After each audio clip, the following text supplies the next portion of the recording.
বন্ধুরা, আজকে আমার রান্নাঘরে হচ্ছে পনির, তবে আমার নিজের জন্য নয়, কর্তামশাইয়ের দোকানে সবাই মিলে হয়েছে যে আমাকে পনির রান্না করে খাওয়াতে লাগবে।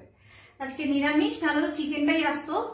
তারপর বললাম আজকে নিরামিষ, আমি মাংস ঘরে তুলবো না, তার জন্য আজকে আমাকে পনির করে খাওয়াতে হবে। তাদের অনুরোধে আমি আজকে আমার রান্নাঘরে পনির রান্না করছি। যে পনির, ক্যাপসিকাম, টমেটো, এখানে মশলা আছে, টমেটো পিউরি, মশলা, আদা, আর এখানে হচ্ছে কাজু বাদাম, পোস্ত বাটা। এখানে আলু ডুমো ডুমো করে কেটে রেখেছে। আর এখানে পনিরটা ভেজে নেবে, তাই তো? হ্যাঁ, হালকা করে ভেজে নেব।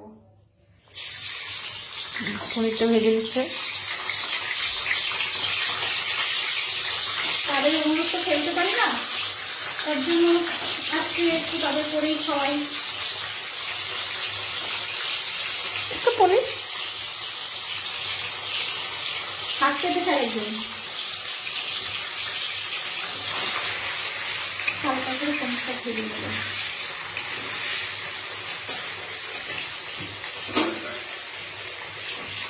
ভালো করে ভেজে তুলে রাখলাম। এবার আমরা আলুগুলো ভাজবো।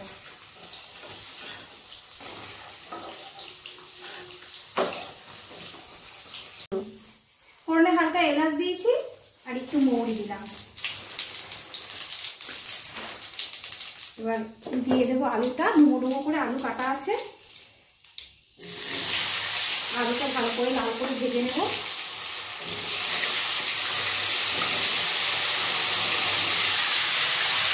এবার তেলের মধ্যে ক্যাপসিকামটা দিয়ে দিলাম, আস্তে আস্তে টমেটোটাও দিয়ে দেবো।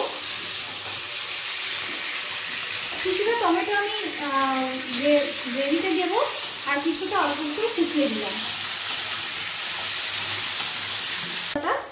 কি কি দিয়ে মশলা তৈরি করেছো? মশলাটা দিয়েছি হলো জিরের গুঁড়ো, হলুদের গুঁড়ো, একটু লঙ্কার গুঁড়ো, নুন, সব দিয়ে মশলাটা এবার চলে যাচ্ছে কড়াইতে। আদা দাওনি? আদা দিয়েছি, অল্প আদাও দিয়েছি, ভুলে গেছিলাম বলতে।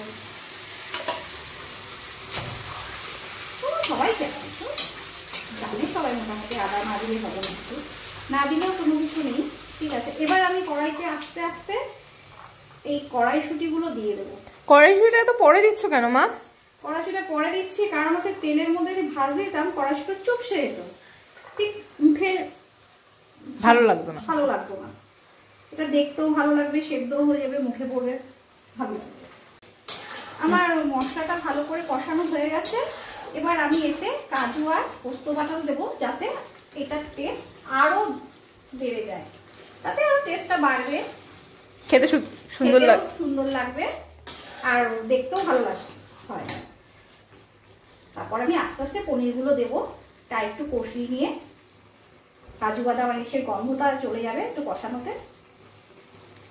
আচ্ছা, পনিরটা আমরা না জলে ভিজিয়ে রেখেছি, তার কারণ হচ্ছে পনিরটা খুব সফট থাকবে। আস্তে আস্তে আমরা পনিরটা এবার ছেড়ে দেবো, কড়াইতে চলে যাবে পনিরটা, আর এই যে পনিরের জলটা, এই স্টটাও চলে যাবে। তাহলে পনিরের ভেতরে এক্সট্রা তেলগুলো যা ছিল সব ইনহ্যান্স হয়ে যাবে।